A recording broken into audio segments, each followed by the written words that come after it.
Hey y'all, welcome back to my channel. If you're new here, my name is Stephanie and I appreciate y'all stopping by. Today we're diving into the world of vintage and retro inspired Halloween tiered tray DIYs. I've got 13 spooktacular ideas that'll add a touch of nostalgia to your Halloween decor. Stay tuned to the end of this video to see how I styled all these projects onto my tiered tray. I hope y'all enjoy the video, and if you do, please give it a thumbs up and be sure to hit that subscribe button if you haven't already. Now let's grab some crafting supplies and get started. Let's go ahead and jump into DIY number 1. For this project, I use this white, black, and orange balloon from this pack of latex balloons from Dollar Tree, as well as some of these cotton balls from Dollar Tree. I started by taking one of the cotton balls and pulling it apart to separate the fibers and fluff it up. I then placed it inside the white balloon.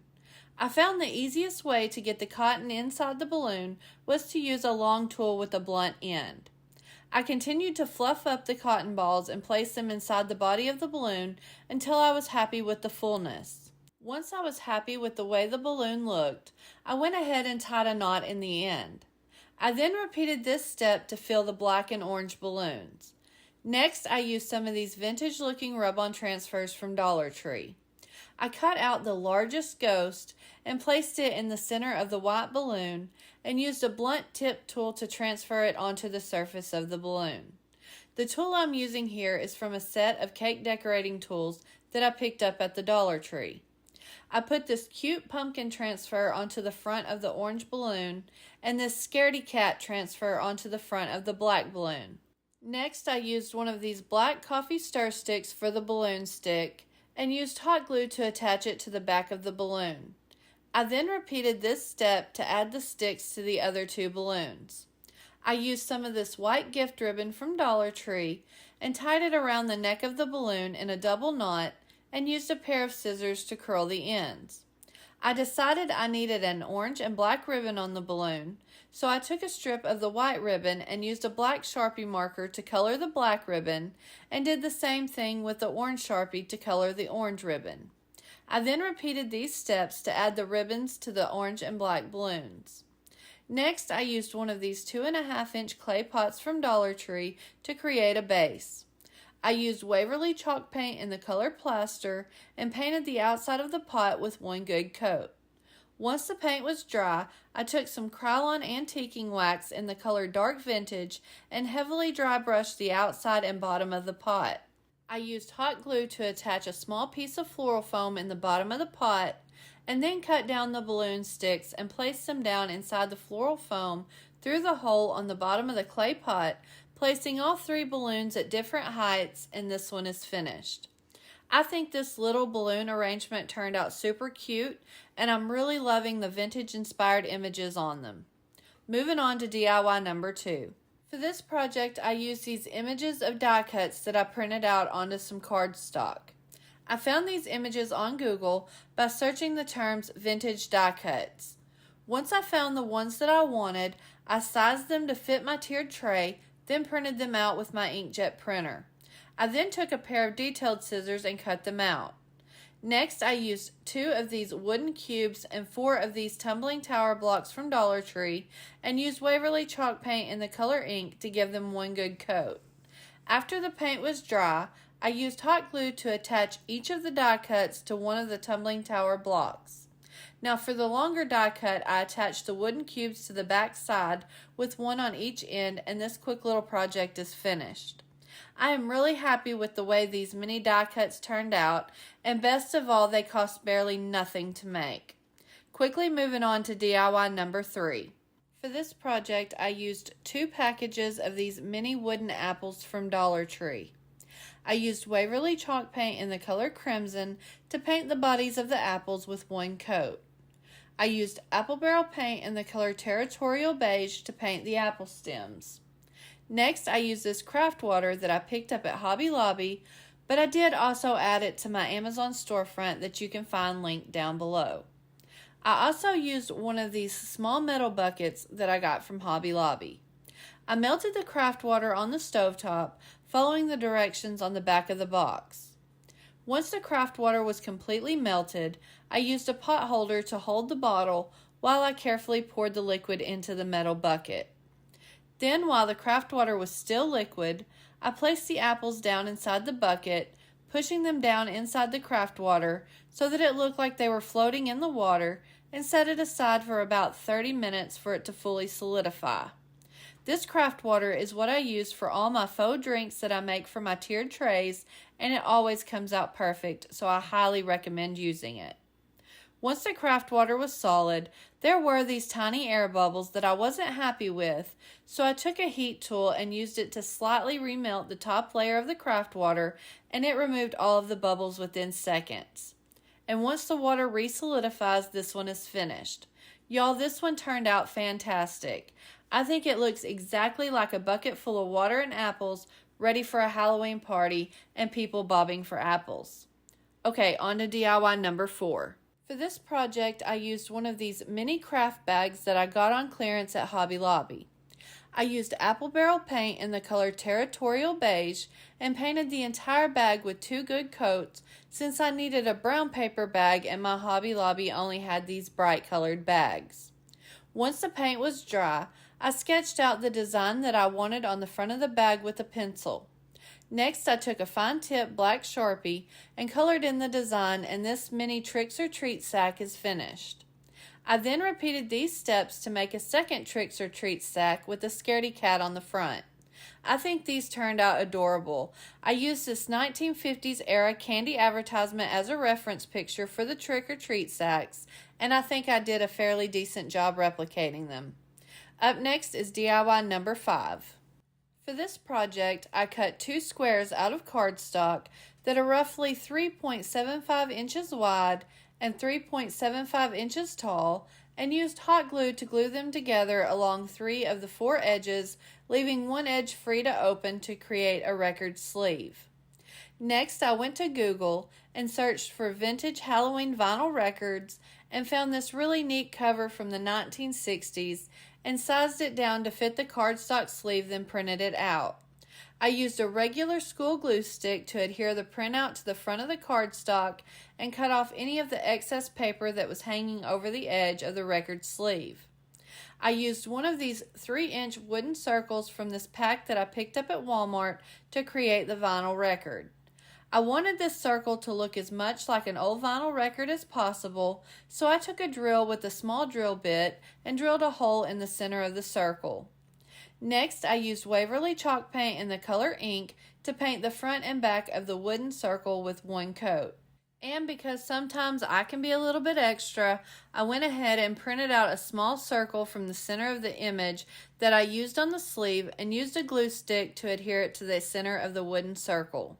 Once the glue had set up, I took a pair of small scissors and going from the front side of the wooden circle, opened the hole back up in the center. Then to finish up this project, I placed half of the vinyl record inside of the record sleeve, and that's it for this one. I loved how this one turned out, so much so that I went ahead and made another one using this record cover from the 1950s. I am obsessed with these, and I think they are the perfect addition to my tiered tray. Moving on to DIY number 6. For this project, I used one of these 7-inch wooden circle plaques from Walmart and used Waverly chalk paint in the color plaster to paint the entire plaque with one coat. Next, I went over to Google and searched for vintage Man in the Moon stencils and found this image and resized it to fit on the plaque, then printed it out. I then took a pencil and shaded in the details on the back of the paper so that I could easily transfer the image onto the plaque. After I had the back shaded, I placed the image down on the front of the plaque in the center and used a couple pieces of Scotch tape to hold it in place. I then traced the face and its features to transfer it over to the plaque and then remove the template. Next, I used Waverly chalk paint in the color ink to fill in all the details of the face.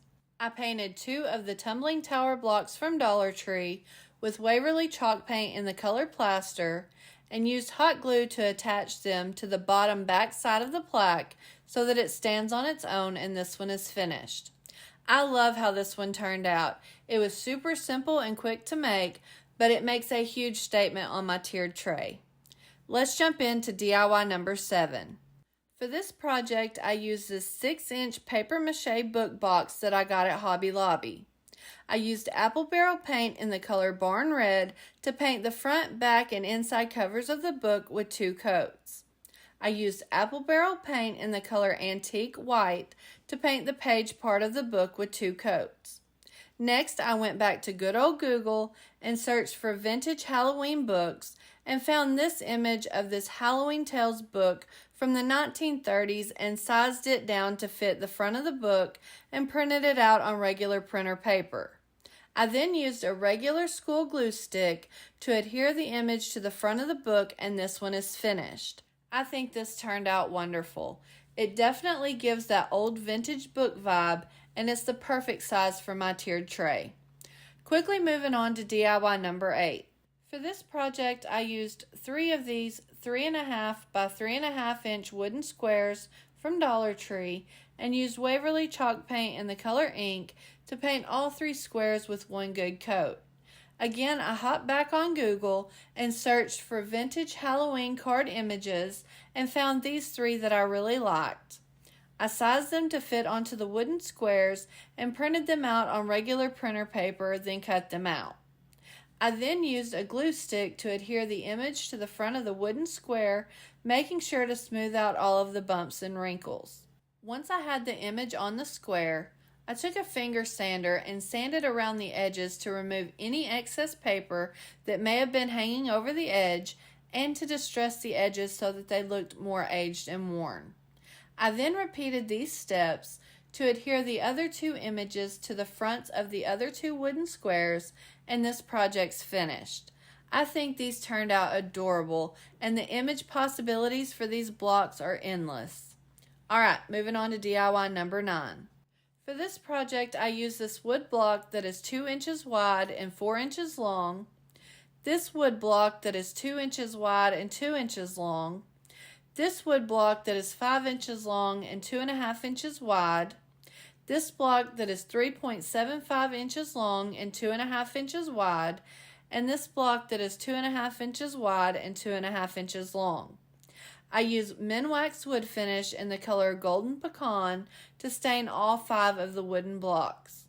I went to Google and searched for vintage candy wrappers from the 1950s and 1960s and picked out a few that I liked and sized them down to fit onto the wooden blocks, then printed them out on plain printer paper.